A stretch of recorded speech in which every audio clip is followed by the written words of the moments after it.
we're going to ask you to use the raise hands feature, and then we'll kind of go through the same procedure where we stop at an opportune moment and get those questions. With that said, I'll introduce our speaker today, who we're really excited to have. This is Ariel Ortiz Bobea. Ariel is an associate professor and CoBank Farm Credit East Sesquicentennial Faculty Fellow in Economics and Management of Agricultural Production and Sustainability at Cornell University. So Ariel, prior to arriving at Cornell, Ariel got his PhD from the University of Maryland and served as a fellow for the Research for the Future in Washington, D.C. So we're really excited to have you here today, Ariel, and he's going to be talking about the historical impact of anthropogenic climate change on global agricultural productivity. So take it away. Thank you, Matt, for the presentation. Hello, everyone. Let me see. Am I sharing things correctly? I think I am. Right? Can you see my slides? Can you see things? Yeah. We can see your stuff. Perfect. So, so thanks again for the presentation. It's too bad that I couldn't make it in person. I would have loved to. I've never been. I think the only time that I spent more than a few hours in Michigan is in the Detroit airport, which you know, it's a nice airport, but I hope that you know, I just wish that things could be different, right? But maybe next time when we're back to a better normal, let's say. So thanks for the invite. I'm an associate professor at Cornell and the Dyson School, and I'm actually the very long title that Matt. That's when I was an assistant professor. Now the money is ran out, so now I'm just a professor, which is totally fine. But just to clarify there, and so this project is joint work with Toby Alt and Carlos Carrillo, who are two climate scientists in the Earth and Atmospheric Science Department at Cornell. Bob Chambers, who is at University of Maryland, and David Lobel, who's an agricultural ecologist at Stanford. And maybe, because there's students in the audience, and I think it's sometimes useful to talk a little bit how ideas come about. This project came out of frustration talking to a journalist. And the idea started when I had just recently published a paper, and I think it was 2018. And I was talking to this journalist, and he just kept asking me questions about, okay, you're talking about climate change in very hypothetical terms in the future. What has happened already? Where are the places where productivity, production is no longer feasible or viable? And I'm like, I don't know. and I think it was a good question, especially that there's already a substantial amount of climate change that has occurred, and so it begs the question, okay, has that made any change to how production is carried out across the world? So that's how the idea started. So I pretty much right away started working on this project and trying to think, what do I need to do to get to this question? And so this is the result of that effort, of that frustrating conversation with a journalist, where I think he was more frustrated that I didn't have answers than I was, but at least he gave me a research question. So not every bad interaction is negative, right? Okay. So in terms of the motivation, broadly speaking, I think a lot of the research looking at climate change impacts on agriculture are forward-looking. I think we've even if you won't work in this literature, I'm sure you've seen graphs like this, where you have a portfolio of different scenarios, right? That could happen depending on different emission scenarios, right? So if we don't do anything, global temperatures might rise up to, say, 4 degrees by the end of the century or more. And if we have a stringent mitigation policy here in blue with the RCP 2.6 scenario, then we might stabilize climate at say 1 degree here, although it's actually a little bit more than that, but this is Sydney 5 model. So yeah, so a lot of it's about the future. So it's about mid-century, end of century, and what might happen. And then there's all these questions about whether are we accounting for adaptation. And so there's a lot of effort there in the economics literature trying to figure that out. How do you account for it, etc. However, there's this window here when you zoom in into what has already happened. So looking at the past, that's not a flat line. Okay, that's not a flat line. It means that especially since the mid the 50s, the 60s, there's been a trend, an acceleration in the change in global climate temperatures. Global temperatures have been rising, and so it's not only a thing of the future, but something that is already having tangible impacts on a variety of aspects of our Earth system. Changes in global, in glaciers, increases in sea level rise. But what about ag, right? So no matter how you see, this is a zooming in into that temperature trend, and no matter what data source that you use from different labs, see that there's about a 1 degree increase in temperature since the start of the Industrial Revolution, and this is over land and water. Okay, so if you actually look at the trends over land, they're even steeper, right? So temperatures are rising more rapidly over land and over water. So and over land is where agriculture occurs. So this is even hiding part of those trends in over land.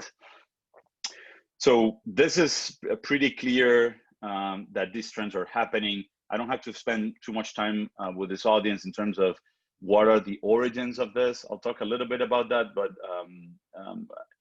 most of these changes are driven by human emissions, by human actions, and that's pretty, that's fairly well established at this stage. And the question is, well, have these trends affected agriculture in any way, right?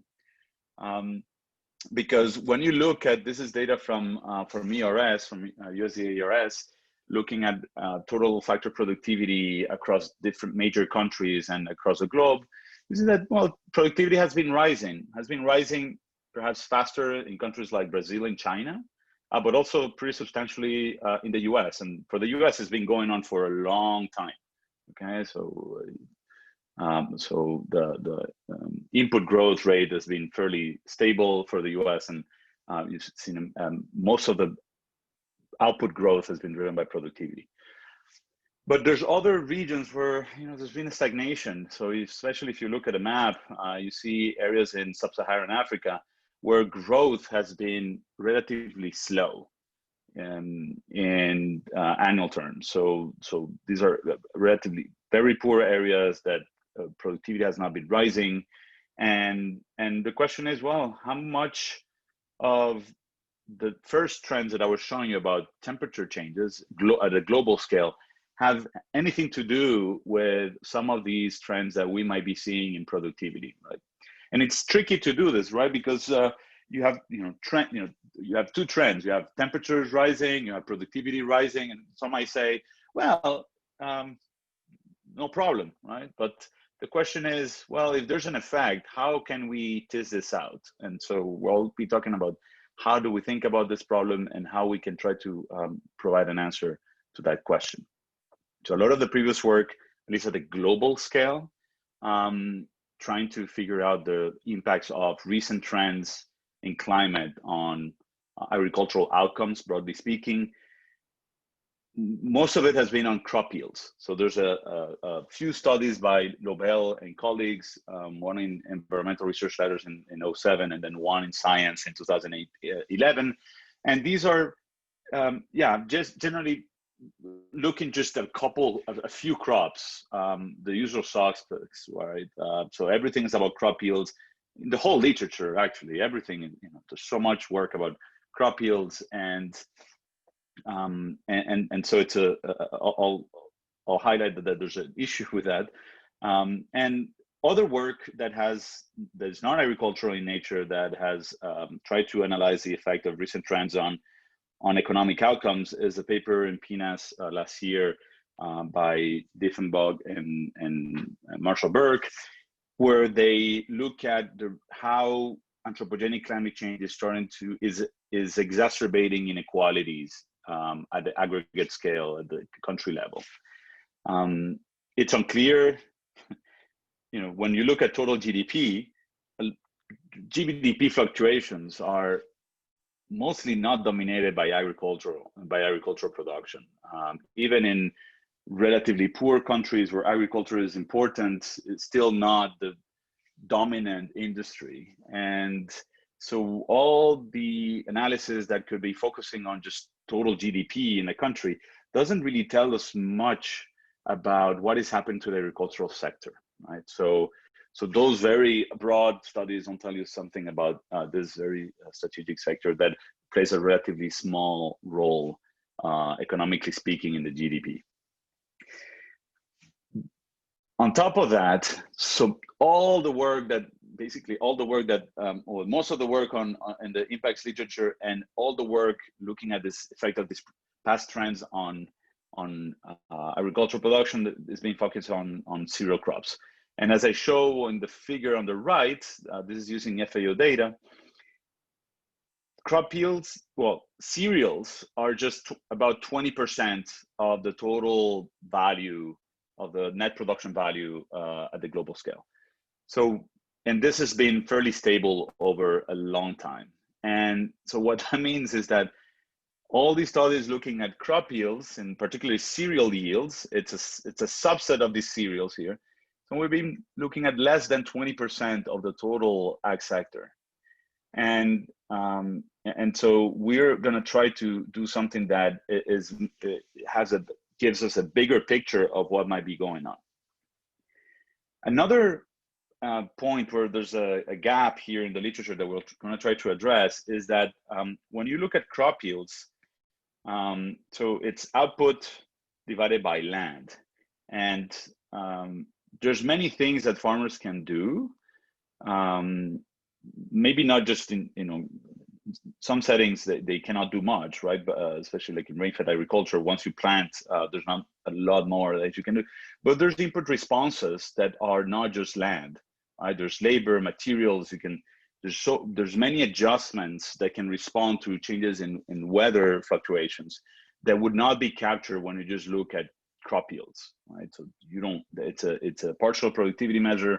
It doesn't really tell you what might be going on at a general level in terms of other input responses. Okay, so what we're gonna do is that we're gonna the question here is, as the title sort of hints, is how much has anthropogenic climate change already affected global agricultural productivity, and we're going to talk about global agricultural productivity.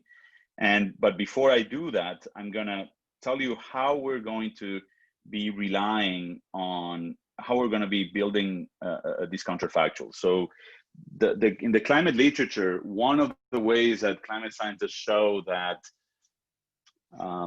that the rise in temperatures are driven by human influences. One of the ways, it's not the only way, there's many ways. Some of them are empirical in nature, but one of the ways is through modeling climate experiments. So climate experiments, we only have one planet. We cannot do an experiment in our world. We could, but it's not probably ethical. It wouldn't pass IRB, I'm sure. And what you do is that you have climate models, general circulation models, which are numerical representations of how the atmosphere works and how the exchange of energy influences all these state variables in the climate system. So you can use these climate models to simulate what would have been the weather conditions in a world with human influence, which you see here in blue, and without human influence, which you see here in green. And that's sort of the counterfactual that we'll be operating in, right? So we're trying to recreate a world in which human emissions don't have an influence in the climate system. So we're not really removing fossil fuels from that world. We're just removing the ability of fossil fuels and other emissions emissions from human activities to influence the climate system, as if we had a magic wand that would just undo those laws of physics, right? So overall, right, that's the framework. So that's how we're going to create these counterfactuals for the weather variables. But the thought experiment is, what would have happened in a world like that, in a world without human influences? So we're going to go about this in 3 steps. The first step is that we first are going to quantify how agriculture, and I'll talk about what variables are we going to be using for this, how agriculture responds to changes in weather. Okay, so when it's dry or wet, how does agricultural production respond to those fluctuations?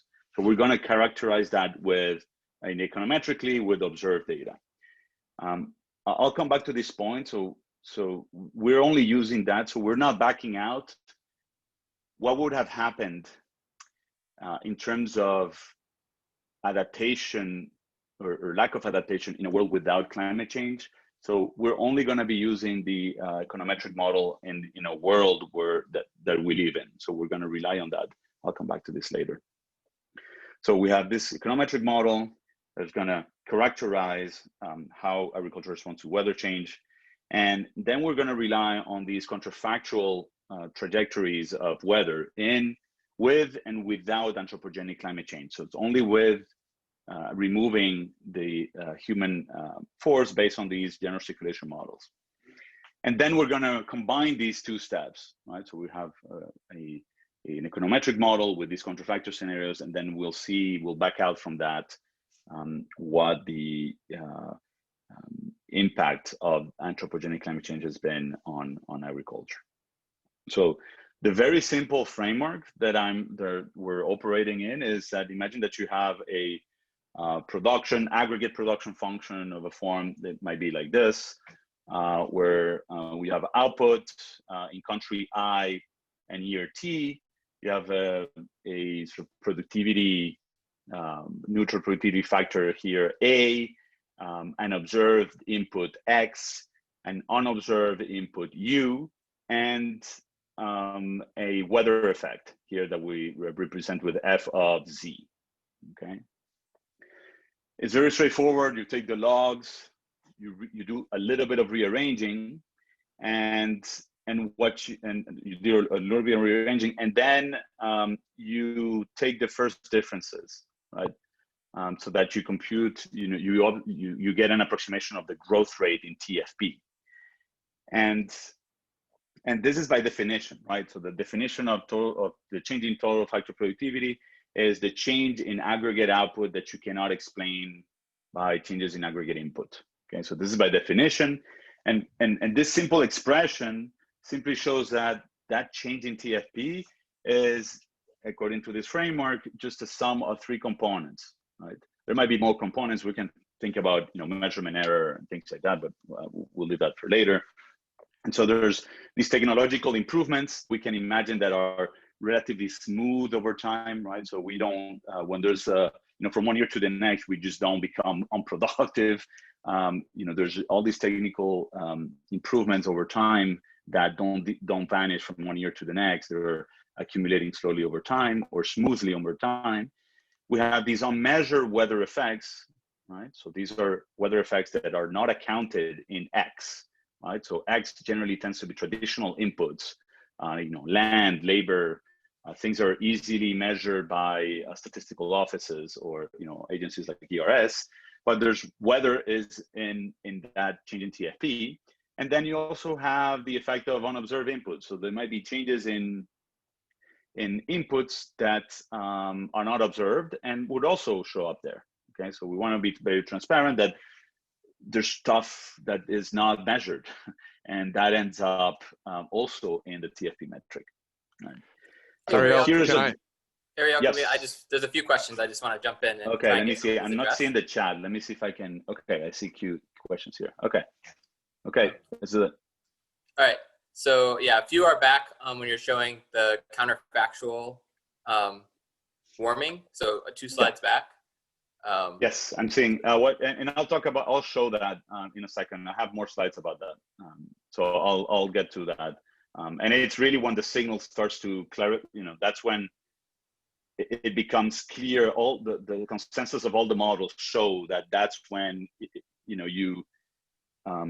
the changes in global temperature are consistent with human influence. There's a whole literature in climate science called detection and attribution, and it's particularly starting the 60s where you start seeing that we as humans have changed the climate in terms of temperatures. And Ariel, just to clarify, I don't believe the attendees can see the questions. So if either Matt or you could read the question I'll read them before you answer. Yes. Okay. So the question was about the counterfactual. So why do we get this divergence starting here? And that's, if I could have shown a map, a figure showing the cumulative emissions, it's after the Second World War where they really take off. So that's a reflection of that. Okay, that's the first question. So Scott Swinson asked a question on how do we measure the unobserved input? We don't. We're just acknowledging upfront that we have unobserved inputs, so that it will help in our interpretation of our results to be upfront that TFP is these TFP estimates that we're using, they're from USDA, are imperfect, and we're operating in an imperfect world. Like all the data, it's never the truth, and so we're just being upfront in the conceptual part that there's inputs that are not well measured. And I'll talk a little bit, especially about irrigation, and regarding that later on. So thanks for the question. And someone determined. So this is again a question about the counterfactual. So I'll go back to this. I'll answer that question later. Because Ariel, can I jump in with one more question about this conceptual framework? Yes. So is this is assuming that kind of the other inputs aren't dependent on weather. So if you think about something like heat decreasing labor productivity, that's kind of not baked in here. So you mean that? So in this frame, are you seeing my cursor move? Can you see it? Yes. Okay, so yes, the way that we're right now characterizing this is that weather operates as an exogenous input, but you might be you're thinking about a channel through which, say you have, if we could break this X into different inputs, and its effect, and Z might be affecting sort of the return, or it's interacting with some of these inputs directly. Is that your question? Yeah, just how weather might interact with other inputs in a way that affects the production. So we don't, it's a global panel.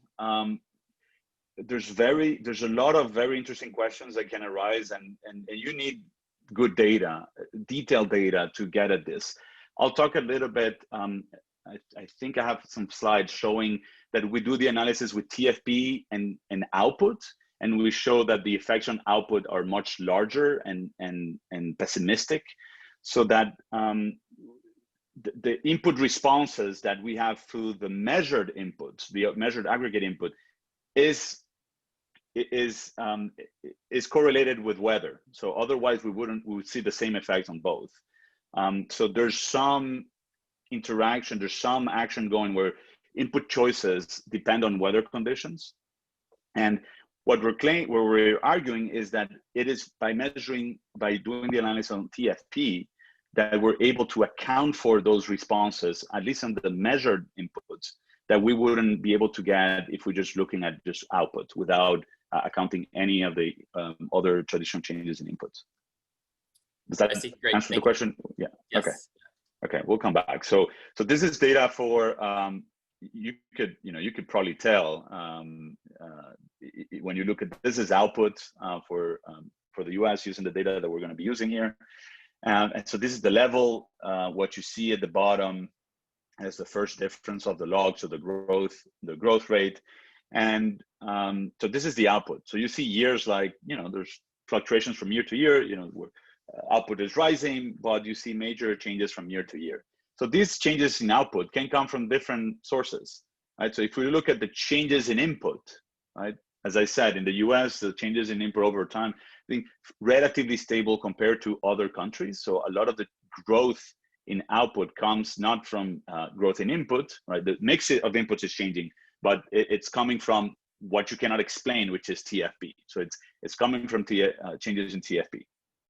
Okay, so that's productivity and other things that are not measured. So if I take an example here of this year, I think it's at 74, maybe 74. See that there's a drop in output, but it comes from a drop in input, so that year, right? But there's other years like 83 where you see a big drop in output and it's actually not coming from changes in input. And if you know a little bit about US Ag and the Midwest, you know that the 83 was a major drought.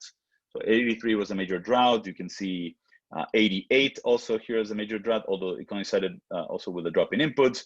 And there's other years like 2012 where you see also a drop in output and TFP. So everything that you cannot explain, right, in terms of changes in inputs ends up in this TFP metric that we're going to be using here. So we're going to be relying on this green line, right? So here in the growth rate, rather than just the level, than the levels, right? So yeah. So that's the idea. And the key point I think here from this graph is that these changes in the TFP data that doesn't incorporate weather effects, at least not yet. So the official statistics don't have weather, and that's why they tend to be noisy. From year to year, you see the drops in years with known droughts or floods, like 93, a major flood. So you see that reflected directly in the TFP data. Okay. So what we're going to do is that we're going to map this conceptual framework to an estimating equation, and we're not particularly interested in this term and the technological improvements. What we're going to try to do is just control for it, there might be different ways of doing it. The way that we're doing it right now is through various fixed effects, both country fixed effects. So here we're looking at growth rate. So that alpha I, what captures is the average growth rate in TFP in a particular country. We could have relaxed this a little bit, but we're going with that for the moment. And then also year effects, which might be capturing shocks at a global scale across all nations. And so that's in terms of that. The key parameters that we're going to be relying on are these weather effects that are not sort of accounted for in the productivity estimates, but are there in the TFP data. And the general functional form that we're relying are simple, quadratics of temperature and precipitation.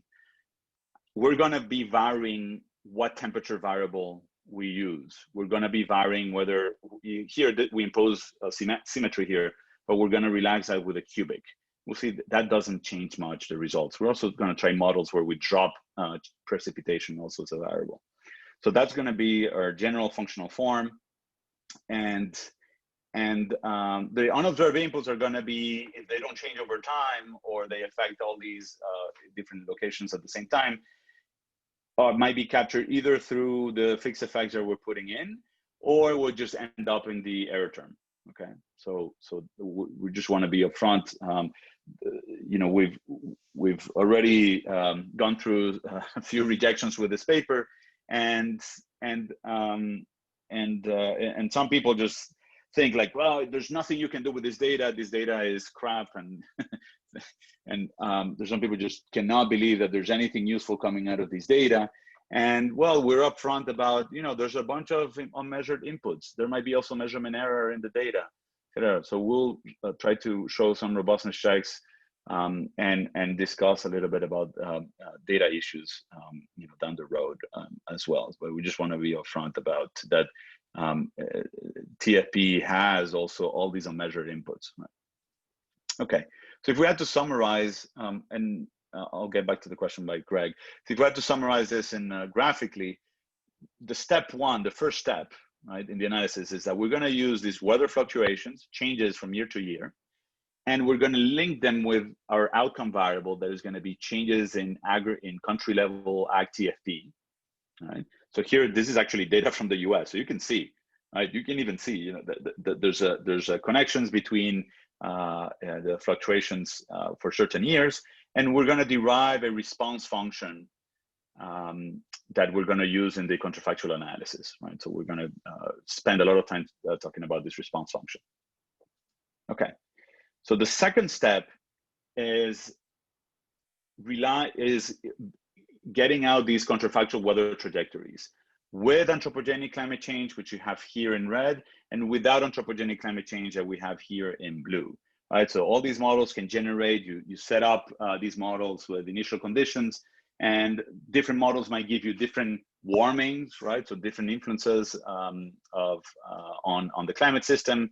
And we're using now, before I show you this, we're using the CMIP6, which is the latest suite of GCMs. Okay, when I say GCMs, I'm talking about genome circulation models, which is the latest, which is for the 6th report that is coming out in the next several months. So here's how the data looks like. So this is on the left, you see a climate model. So that's a Hadley model running with the historical, right, trying to replicate our Earth, you know, the climate system. And you see the temperatures rising, and what you see on the bottom is the average temperature for the globe. And you see how this model is starting to show a particularly strong warming starting in the 90s. But if the same model without human forcing shows that the temperature would have remained relatively stable, okay? So this is one model, right? We have 7 models. We're trying to add more models. So depending, there's some data set, there's some models that have not uploaded their ISTNet scenario, which is the one that removes just humans from the climate system. And we're taking this data, we're downscaling it, we're sort of clipping it to countries, and that's what we're going to be using in our analysis. Okay, so if we had to summarize what we do, we're combining step 1 and step 2. So we have, on one hand, the statistical uncertainty or the econometric uncertainty that comes from the estimation of those response functions. And then we have the climate uncertainty that is coming from the variation across different climate models. So different climate models give you, instead of starting in the 60s, they might start a little bit later, depending on the climate sensitivity they have, how much warming you get from an increase in greenhouse gases. So I think that, let me see, I have a couple questions here. Let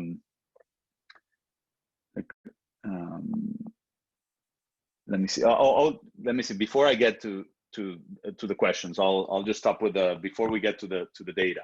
I'll answer some questions. So if we had to summarize this mathematically, we're estimating a model that I'm showing here, the general model in point 1. We're obtaining these counterfactual weather trajectories for each climate model and with and without anthropogenic climate change. And then we're combining these estimates by meshing, by combining bootstraps estimates from our regression. So we estimate this with a bootstrap, the block bootstrap to preserve spatial dependence in the regression model. And we're combining it at random with the climate models, right? So that we get a random combinations of these draws and what the betas are with the draws on what the weather trajectories may have been, right? So mathematically it looks like this. So we use these estimates, and that combines both the two sources of uncertainty in the analysis. So we compute sort of growth rate in TFP, we compute the changes in TFP in both worlds, and then we look at the differences. Okay, so now I'm going to talk about the data, but let me just take a few questions. So Greg asks a question, what's going on in the early mid-90s? I presume that might be, was this, I don't know if that's for the TFP data or... I believe that was for the TFP data. There's that's for the US. in the early mid-90s? Oh, early 90s. So 88 major drought, 93 major flooding. So those are likely what you might be seeing there. So generally, when you see those big changes there, it's mostly weather related. Yeah. So that would be the answer. There's changes in that sensitivity over time. So in my paper, one of my papers, I look at whether that sensitivity of TFP to weather fluctuations is changing over time, and we find using a different data set that particularly in the Midwest, agriculture is growing more sensitive to high temperatures. Right? Not that temperatures are changing in their distribution, but that for the same warm summer, TFP drops more after the 1980s than before the 1980s. But that's a parenthesis. So what's about, Eric asks a question. Let me go to Felicia's question. So she's asking a question about is NAT versus NAT plus human. How did we or someone else determine temperature changes that were attributed to nature versus nature plus human? So I think I covered that. So the climate models, the great thing is that you can do experiments. You can put ozone, you can put volcanoes, you can put solar activity. There's many things that you can add to the system, and things that you can remove. And what comes out is that the actual temperatures, the global temperatures, are consistent with a world where humans are in the system, where humans are having an influence in the climate system, and not consistent with a world where humans are not. So that's how that attribution happens. And I'll show some data also just to illustrate this. Okay, so Eric has a question. What's it looks like it was answered by your slides. Okay. Oh, okay. Okay, perfect. But okay. Yeah, it was related to the uncertainty around the general circulation models. We do have yes. Jinhua Zhou is raising his hand. Okay. Jim, can you unmute him so that he can ask his question?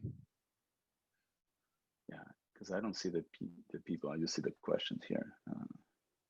Yeah. So can you hear me? Yes, I can hear okay. You. Yeah. So if you go back to your the econometric model, here's okay. Yeah. Okay. So yeah, I have a question about using fixed effects to control for the technology trends. So I think it's in one of your earlier slides, you showed that developing countries versus other countries, they have different trends in terms of their their output productivity, something like that, right? Yes. So it's really the major difference between the different countries is not only really the level of their productivity or their technology, but it's really the different trend, right? Yes. So yeah, I wonder, having this, country fixed effect and the time fixed effect, that's not going to be able to it's not going to be able to capture the different trends, right? If you have OECD country trend versus developing country trend or things like that, that is going to give you a cleaner result so that you don't have to attribute maybe the different trends to different weather trends or different weather shocks in different regions, right? Okay, so the point is that when you look at the model, the way that we derived it, it's so we are not running our regressions on levels, right? So it's on growth rates. So in changes, year-to-year changes. So what we have in the dependent on the left-hand side are variables like this, right? Where, right? And so if we look at a country where the growth rate has been lower, what we see is just that curve is just this noisy stationary series is just a little bit lower, right? So the growth rate is lower on average, and then countries are growing faster, like China would have a higher level there. So that line here is actually not centered around zero. Yeah, I forgot this. Yeah. Okay. you see that here, it's actually not centered around 0. So if we actually took that, it would be maybe 2 or 3, 2 something or 2 or 3. If we did the growth rate, if we could compute the average, here it would be above 0, right? So in a way, by including the fixed effect on that growth regression, then we do control for the growth rates. Yeah. But some people might say that, oh, the growth rate is changing over time, right? So that, we can have a change. Yeah, but that's an empirical question of things that we could do to relax a little bit the specification, but that's a good point. Yeah, so thanks for making sure that we were clear about that. Okay, great. So let me jump here. So now we're going to talk about the data. So the data that we'll be using is the International Agricultural Productivity Data Set of ERS. So it's a country level panel, and it's balanced for most countries. And the data we're using is from 1961 to 2015. And all the countries in gray are countries for which we have TFP data. So for some countries, we had to, some countries that disappear or split, we sort of recover and aggregate them to the old boundaries so that we can go back in time and have the longest panel that we can, because the time dimension is very important in an analysis like this. So we piece together about 172 countries, and I think it's a balanced panel except for one country, which is Palestine, where the data starts a little bit later in the series. Okay, so, but all the little islands, being from a small island, I made sure that all the little countries and little islands are in the data, and they're all there. I made sure that if there's weather data for the country, if it's not like a little place, so there's there. So there's some little islands here in the South Atlantic that don't have data and things like that, but we have data for most of the countries. Okay, so just a brief parenthesis. Sometimes when I present this and people say like, how did you construct the TFP data? We didn't construct the TFP data, right? Constructing these data sets is not something that can be done easily in a project or just a small group of people. There's an enormous effort that has to go into putting these data sets together. And that's why you have agencies putting these data sets together, okay? There's some groups, so the group at the University of Minnesota that also has a data set for US agricultural TFP, for instance. But that's not the norm, right? So this is a major effort to put these data sets together. So we're relying on the official statistics that are put together. So so this is the Fugli data, right? So Keith Fugli is the one who leads the effort to put this together. And the way that they construct this is that they have all these outputs, right? They have the growth rates of outputs, of different types of outputs, right? For every country, using different sources of data from FAO, the International Labor Organization, and also estimates from themselves, from USDA. And they also have the growth rates on a bunch of inputs, right? Different inputs, from land, labor, materials, a bunch of things. There's some quality adjustment for the land input, for instance. So they try to account for differences in quality. They also try to account for irrigation in ways that are, not perfect, because they're relying on FAO data on land equipped for irrigation rather than the amount of water used for irrigation. And what they do to get this growth rate in TFP, so they directly get the rate of TFP, is by weighting, right? Weighting these growth rates of all these inputs by their share, either their revenue share here, which are changed every 10 years. So they update so that there's not like a index number bias in the way that they're computing the TFP index, and the cost share here for the inputs. So those shares don't change every year, right? The way that they're computed is that they just update those numbers every decade. Okay. So from the paper, I should have put the paper here in the slide, where Keith Fugly explains this. So the TFP growth is a value share weighted difference between total output growth and total input growth.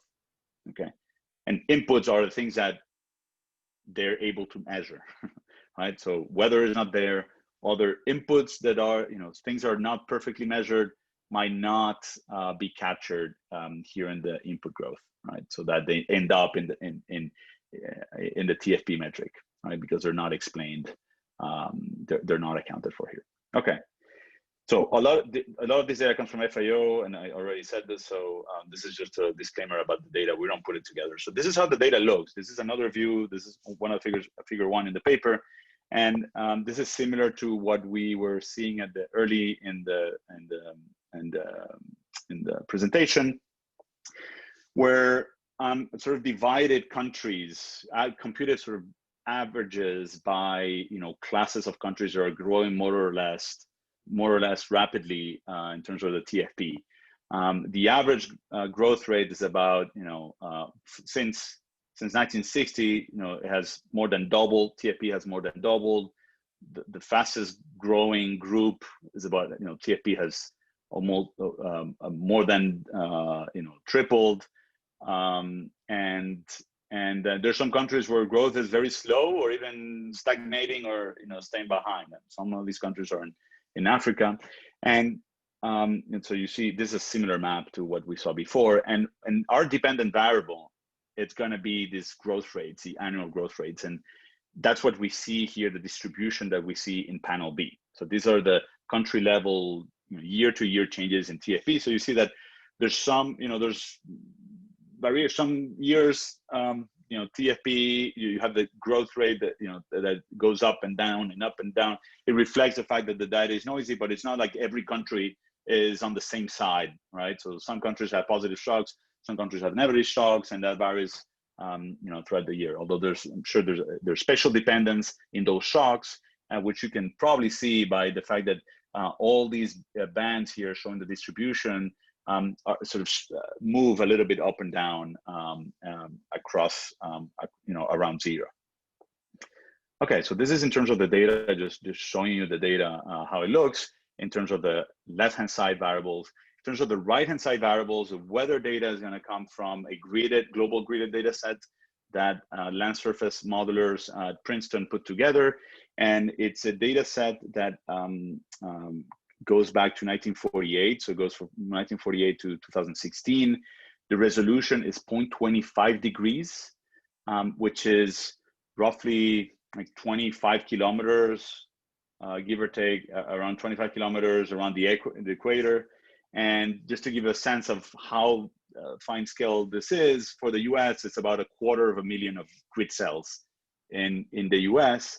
That globally, and 20,000 for the US, and about 1,000 and 1,200 for over France. So you can see here, this is how the weather data, the grid cell looks like, right? So the temperature, the variables that we use, we get minimum temperature, daily minimum temperature, maximum daily temperature, and precipitation. We aggregate these to the monthly level to simplify manipulation. And importantly, this is very detailed data, right, in terms of the grids, but we have country level data in the left-hand side. So we need things to match, right? So we have to aggregate up in space these weather variables. And the way that we do that is by relying on weights, right? So the way that we do that is we obtain cropland weights. So how much cropland there is in each one of these grid cells, or pastures, right? So we try different types of weights. And what you're seeing here, say for France, is the cropland weights. So we give more weights to, say, weather conditions here than say here in the in the central mountains in France. And you can see the global distribution of where cropland is. So we use cropland and pastures and cropland and pastures as alternative weights.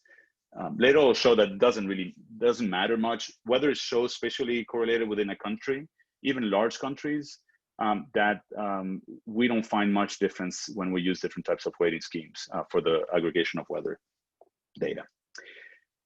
one criticism that we got initially, you know, it's easy when you're dealing with crops directly. You think about the growing season, the relevant weather conditions should be between, you know, anything after you harvest shouldn't be that relevant. Things are way before you plant shouldn't be that relevant either.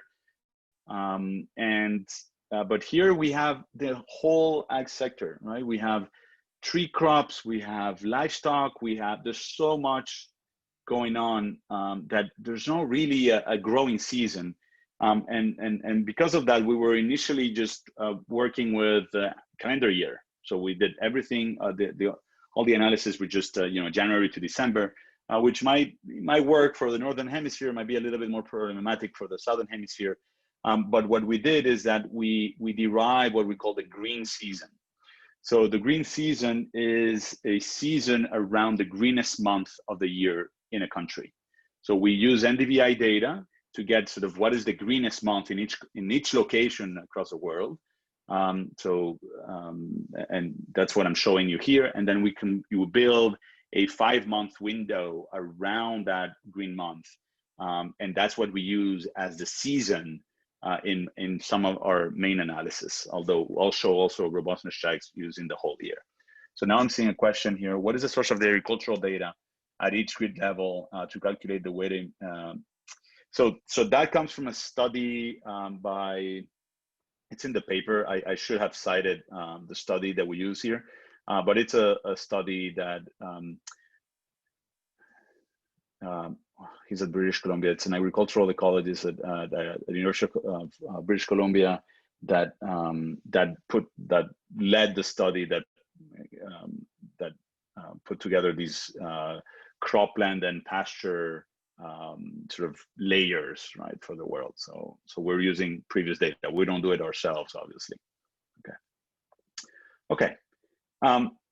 Now, so I spoke about the weather data that we use in the historical analysis, and then there's these counterfactual weather trajectories that we get from the GCMs, from the climate models. So as I said, we're using CMIP6, which is the latest suite of models in preparation for the IPCC reports, and downscale them to the grid cell that we're using in our empirical analysis. So to the finer scale grids are 25 kilometers.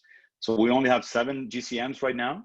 And we have those 2 experiments, right? We have the historical experiment that are complemented. So the historical experiment only runs until 2015, but the recommendation that the IPCC has, generally the working groups, what they say is that if you're gonna do something that is up to 2020, then you complement with the SSP to, you know, RCP, what is equivalent now of RCP 4.5, which is kind of middle of the road scenario. So the last 4 years are model, or you assume a forcing. The historical forcing here is actually observed, right? So that's what they put into the models, into the climate models. And the HISNAT has everything else, volcanoes, all these things, except human forcing, right? And what you can see here, the levels, so this is data that we're using, right? So this is not from, you know, IPCC report. This is actually from our data. You see that the temperatures, the observed temperatures that we get from the Princeton data set, the observations that we get are in these little dots here. So you see that the global temperature across countries. So this is not looking at all the cells. This is after we average and at a country level and look at the average temperature across all the countries. You see that the temperatures are rising with the little circles. But when we overlay the historical experiment, the average across these 7 models with, I think this is 1 standard deviation that we use around this, or I forget exactly how many. You see that the observations are consistent with the climate model, with the historical experiment, right? So this is not surprising. It's not something we discovered. This is recreating in a way what we see in the climate change reports. So the signal is very clear for temperature, is not as clear for precipitation, okay? So the trends for precipitation, there's no global trend that is as easy to detect at a global scale. There's more regional changes, and things like that. Although some say that there's a slight increase, but we don't see those changes.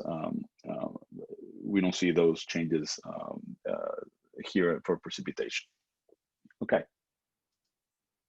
So now let's jump to the results. I already told you about the data and the approach. So remember that we're relying on a model that is of this form, right? With these fixed effects, and we have green season. Our baseline model is going to be a model based on the green season average temperature, right? So it's average temperature over this green season, precipitation, country fixed effects, the year fixed effects, and we estimate this with a block bootstrap. So that the idea is that observations, the data is spatially dependent, and it's not really serially dependent, it's more spatially dependent.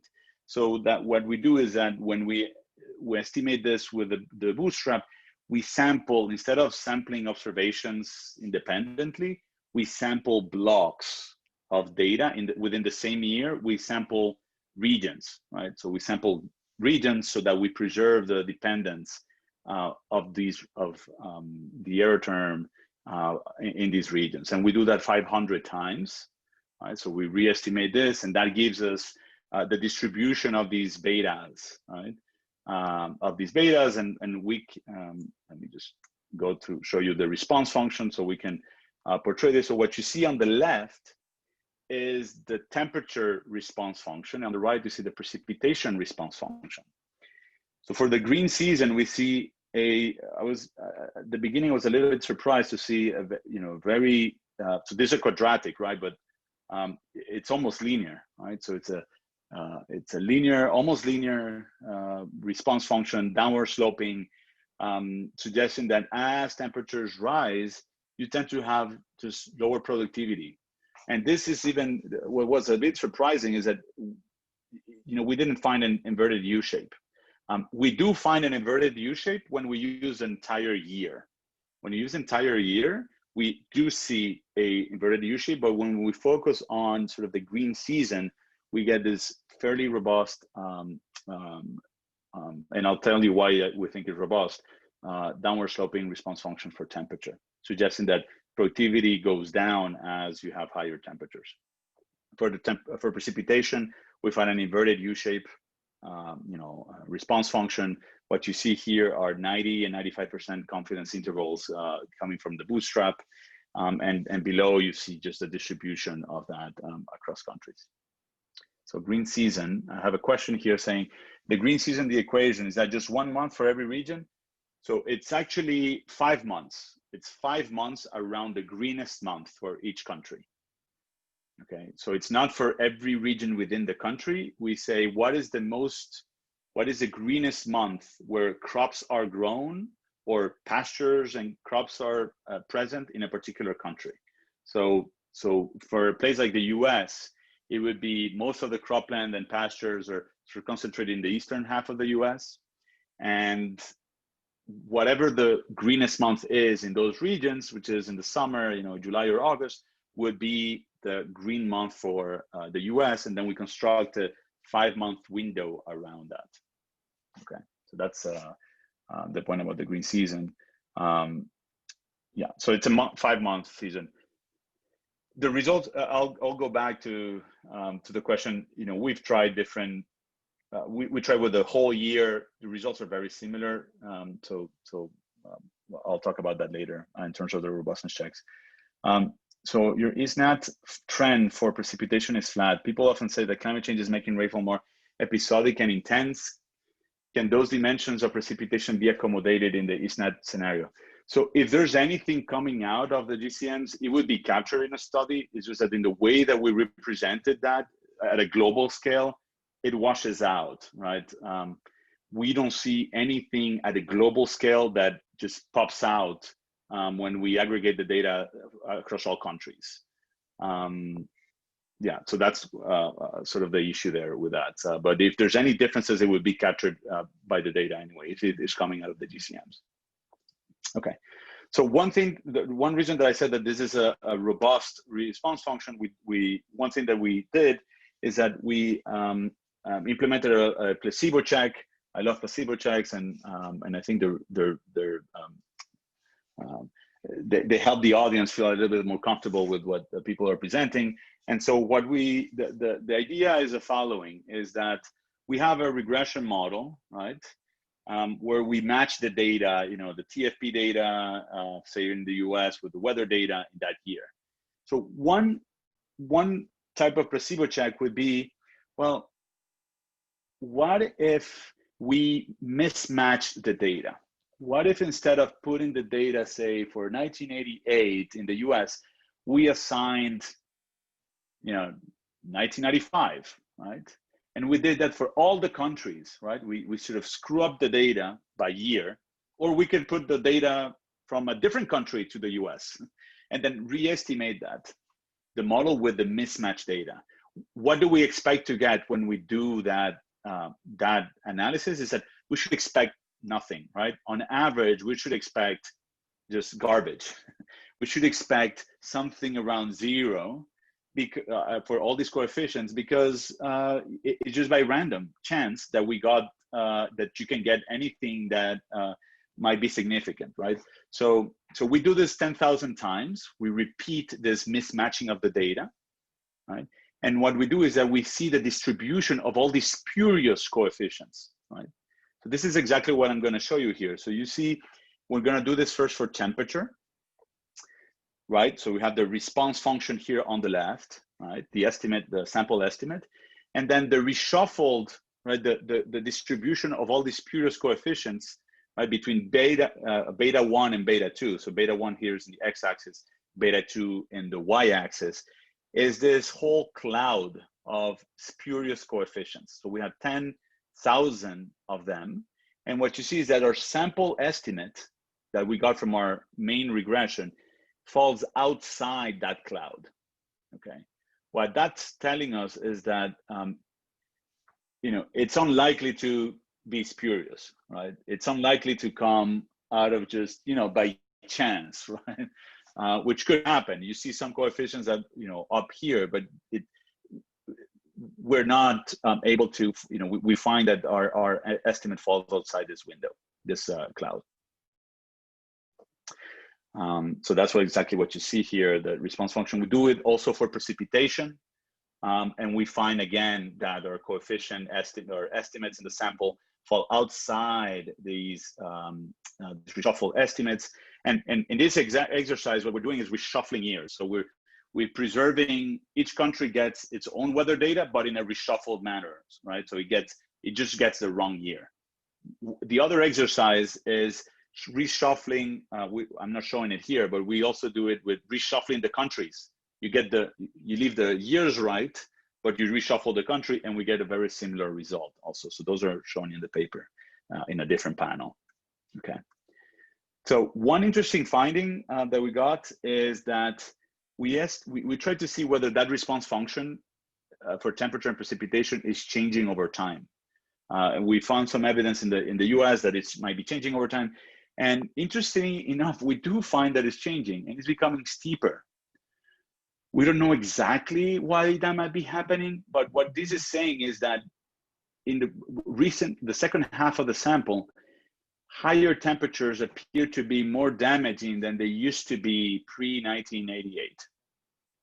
Okay, we don't know exactly what's going on. We don't have enough data to really tease out what is going on, but we find a similar pattern in US agriculture, in particular in the Midwest, and in previous research. So we don't know exactly, but this is something that is that we observe in the data. So so there might be some trade-off between high productivity and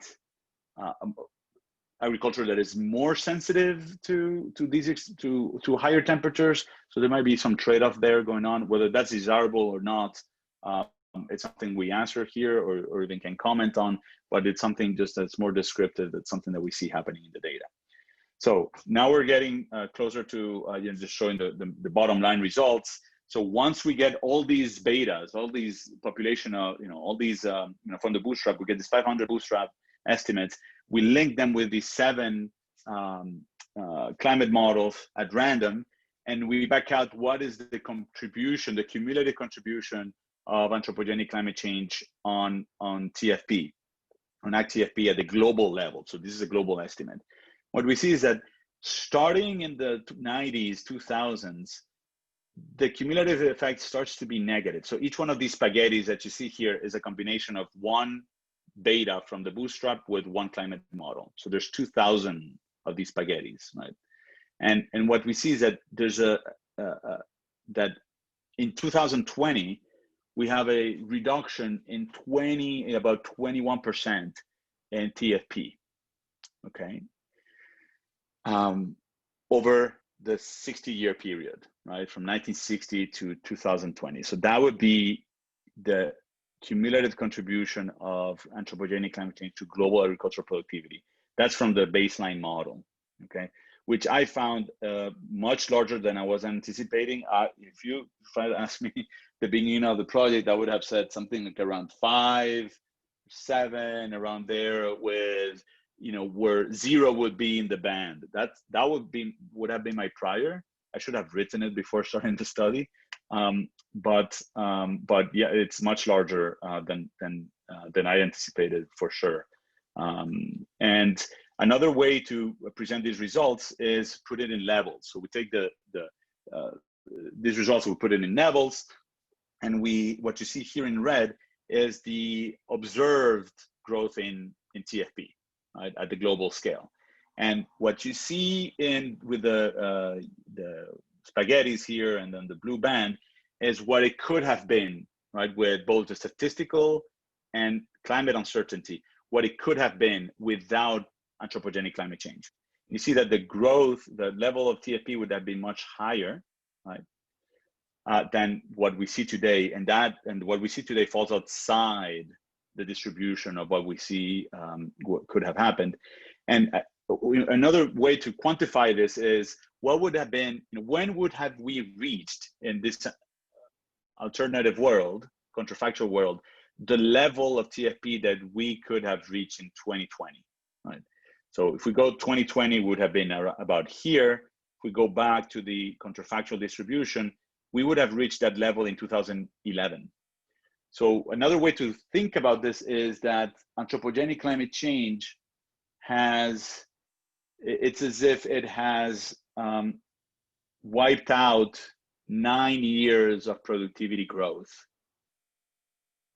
over the past 60 years, right? With a confidence band that goes, you know, from a little bit more, right? So in 2007, 2015, so there's uncertainty to that number, okay?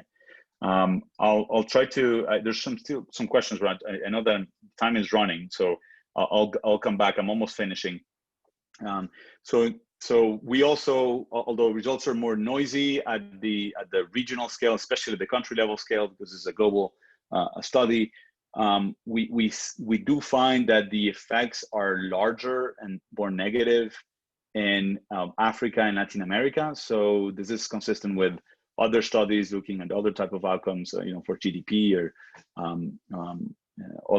other studies at the global scale, and so this is showing you the cumulative impact, and the results here. We cannot really easily show the uncertainty at the country level, but it's negative for virtually all the countries. Some of these are not significant, right? Significantly different from 0. We might not see it in this map. It's difficult to present uncertainty in a map, but these are the country level numbers. Maybe later, you know, if we build a website for the paper, we might show results for individual countries, but that's not in the paper. And the last thing that I wanted to say before I get open to the questions is that I just showed you one model, right? I showed you a baseline model with average temperature over the green season, with precipitation, with a certain way of aggregating weather data, with regression weights that are equal for every country, with the full sample, all the years in there. And the question is, well, did I cherry pick the model? Right? Did I just pick a model that was given the result that I think I could get published, right? So that's the big worry that we have with empirical work. And so to answer a question like that, what we did is that we conducted a systematic analysis of all these different variations of, dimensions of the analysis that we could vary. So things that we changed. So our model is based on these things that are highlighted in blue. So average temperature, precipitation, it's a quadratic response function, equal weights, cropland weights for aggregation of weather variables, the green season. We have one single response function for the whole world. We don't exclude any countries, and then we include all the years. But we, some might say, well, maybe it's an asymmetric response function, so we try a cubic, right? Some people try to estimate these models using revenue weights rather than equal weights, so that you get more weight to large countries, where the error should be smaller, like a weighted least square. So we also try that. We try different ways of aggregating weather data. We try the calendar year, and then perhaps one of the most substantive criticism is like, well, you have one global response function for the whole world. The tropics might respond differently. Those are our fair points. We only have 172 countries, right? It's a relatively small panel when we start, slicing things into very small pieces. But one thing that we did is that we estimated separate response functions for 3 latitudinal groups. So we divided into 3 groups from north to south. There are equal size. We estimated the response functions separately, and we aggregated the impacts at the global scale. And I'll show you the results in a second. So I hope this is not going to give you an indigestion. This is the slide with all the results of all these robustness checks in one single figure. And what I showed you before, that minus 21%, is what you see here in blue. So that's the baseline model. And that's the impact on global average TFP. So that's how that model looks. All these other estimates that you see are about 200 other variations of the model that are codified with this table underneath, right? So it's all the combinations of all these modeling assumptions. And we see that we get a sort of distribution of these global these global impacts that are around minus 18% for all the models where we didn't drop the data. In terms of what assumptions really change things, we find that when we use equal weights, we tend to find relatively smaller damages, right? The revenue weights tend to point to larger damages. You see, all these larger damages are based on models based on revenue weights. So that's one of the most consequential modeling assumptions in terms of, at the end of the day, the impacts. We can spend a lot of time thinking why that is the case, et cetera, et cetera. It might be that, you might have India in there, and but we explore that even dropping India, dropping a bunch of countries doesn't change much the results at the end of the day.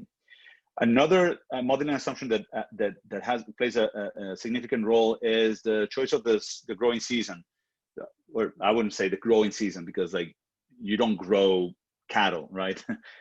In the same way that you grow crops, right? You raise cattle. So the green season tends to point to larger damages, right, than using the calendar year that we see here.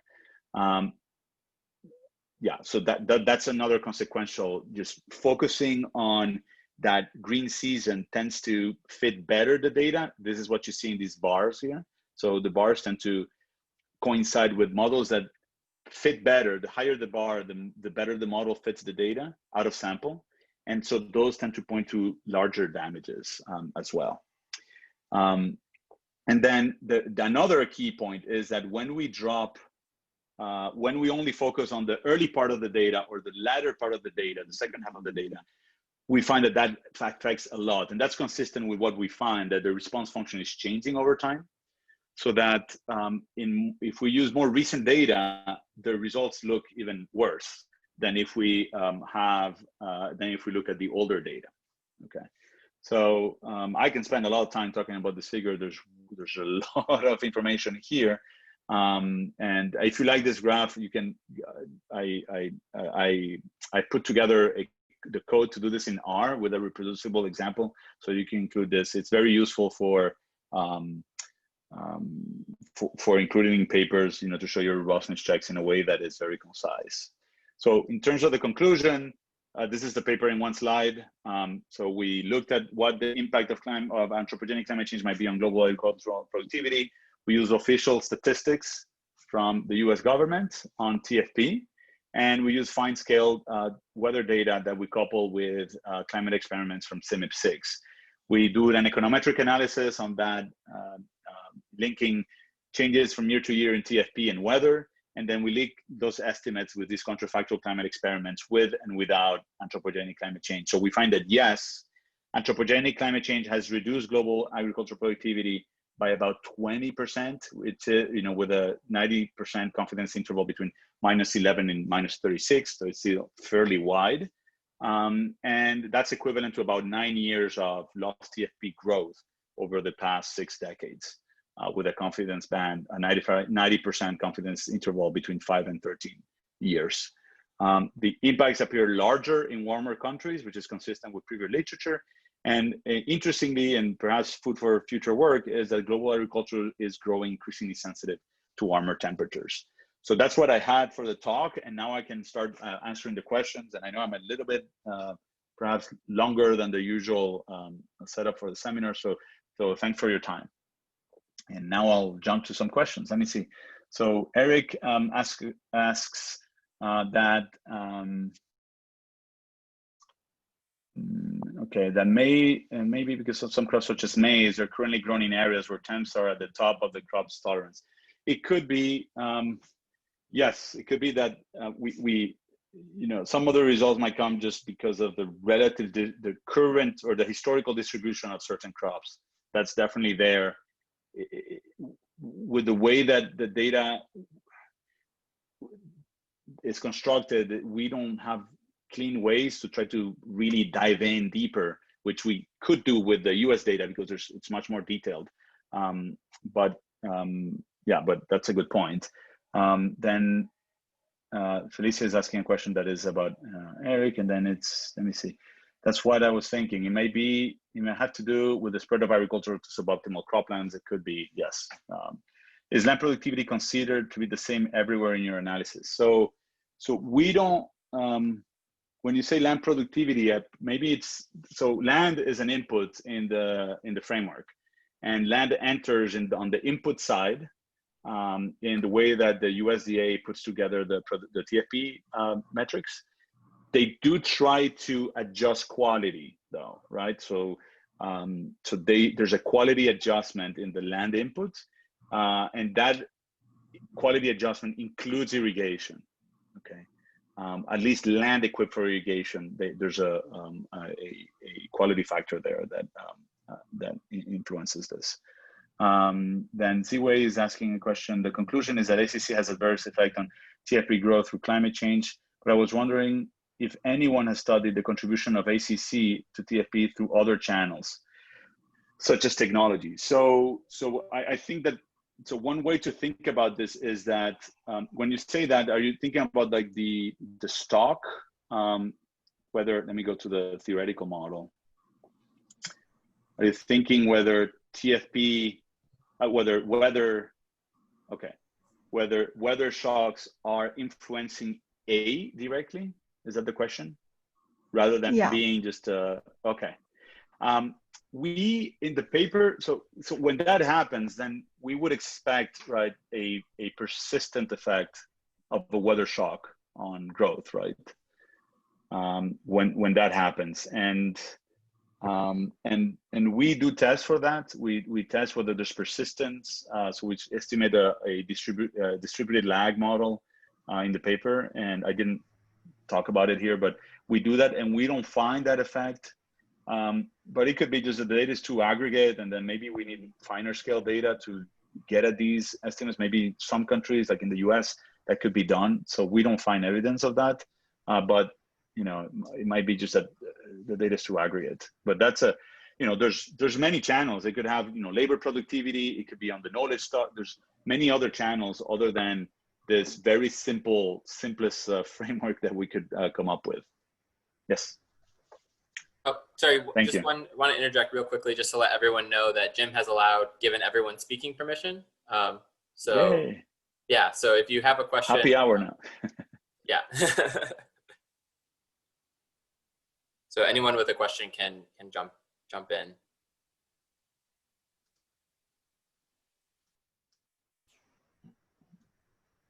If questions are too hard, I can claim that I'm not hearing you, right? So my wish has a question. Okay. Yeah, hi, Ariel. Thanks for a very nice presentation. Thank you.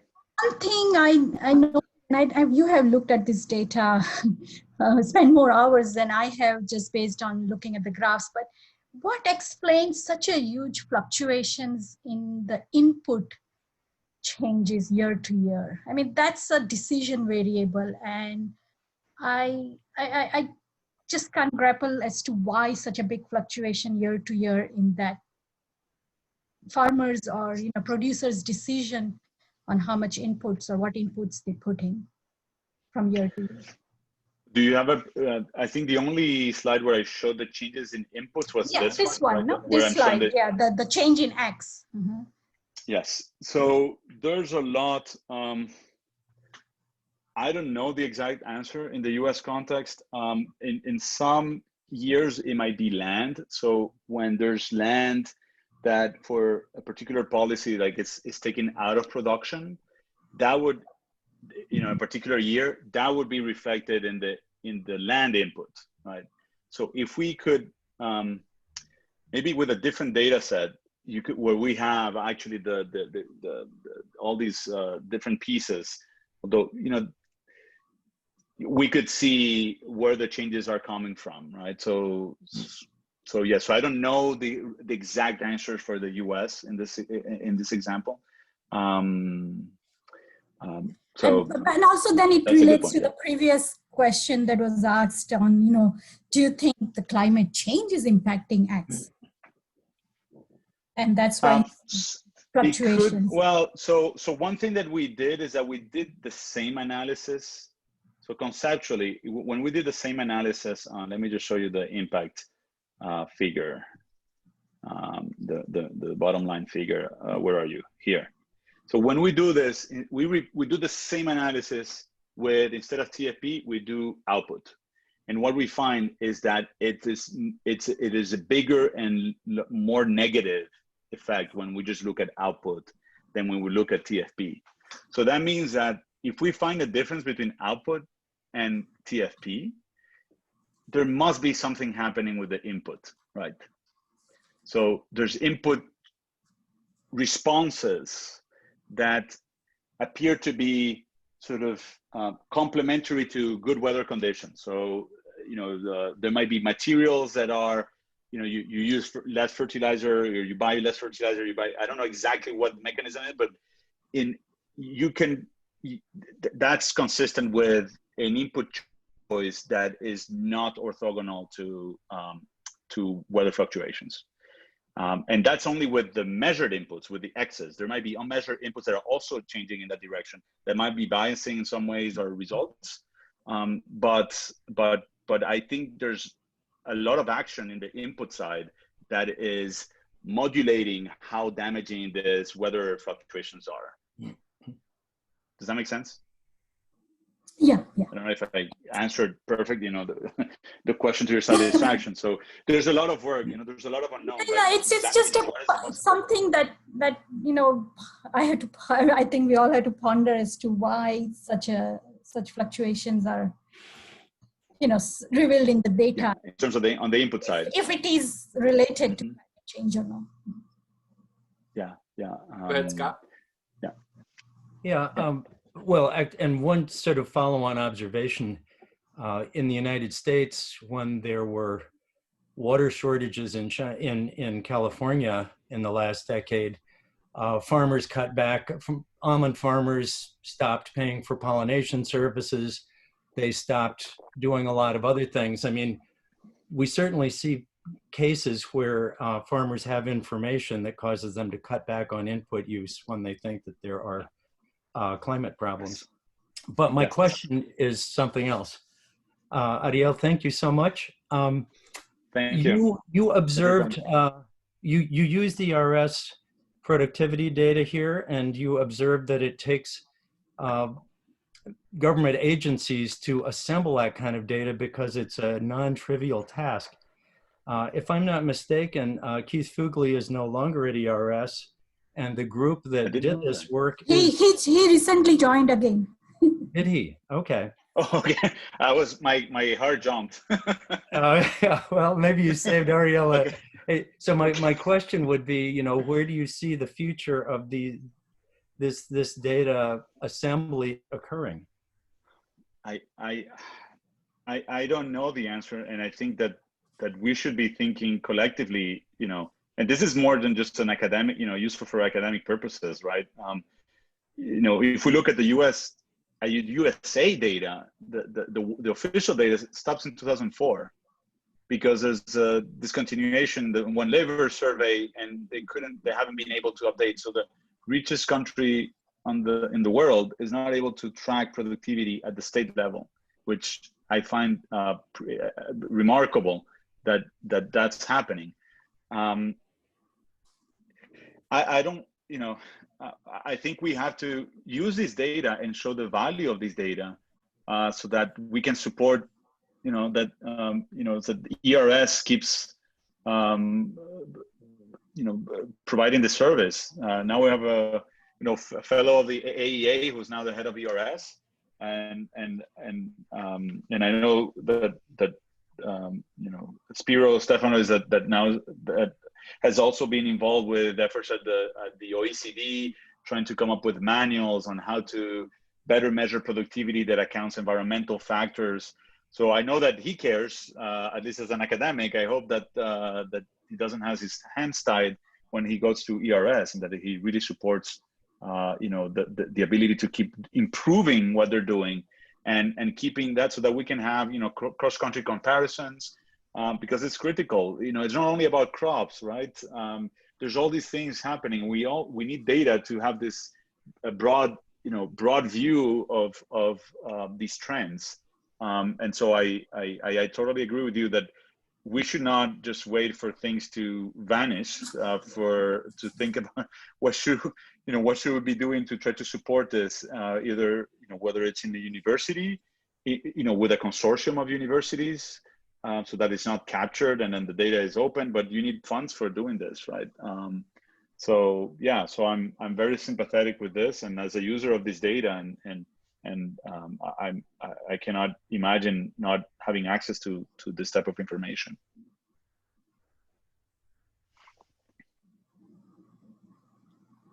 Any other questions? Oh, sorry, Felicia, go ahead. Ariel, thank you for a very interesting presentation. Now, this is going to be an extremely naive question, and that has to do with how you measured the productivity in the counterfactual. And I'm wondering if that's at all influenced based on the time period that you studied. Specifically, it looks like the Green Revolution was key in increasing global production of crops around the world. And could we possibly be seeing here sort of a saturation of the effect of the Green Revolution, as opposed to it being due to climate change, that could be showing that productivity appears to be waning in that same period of time? That's a great question. And it just highlights, like, this is like more research questions, right? So if there's like students in the audience, right? Like, those are very interesting questions. I don't know, you know, if we know the answer to that. I think that's a great point. You know, there's major changes that have happened through how these new technologies have modulated the way that we respond to these extreme weather events. You know, is there a systematic analysis of an understanding of that? Maybe there's some role that these things are not just separable, right? We're finding that change in response function over time. Where is that coming from? I don't know yet, right? And we should be trying to understand that, especially that this is only, what we did here is historical. The projections are of a different, are just way more aggressive in terms of changes in temperature. And it's fair to ask whether the current path in innovation is geared towards that new changing climate. So I really like your question. One question, I thought that you were going to ask a slightly different question, which is in terms of the counterfactual.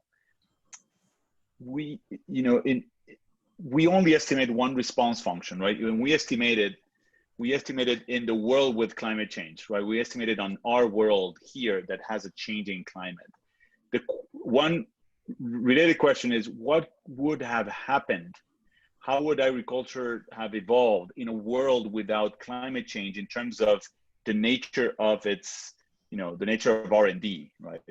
We don't consider that option, right? We don't say, well, in a world without a warming climate, we would have devoted resources in a slightly different way for agricultural R&D.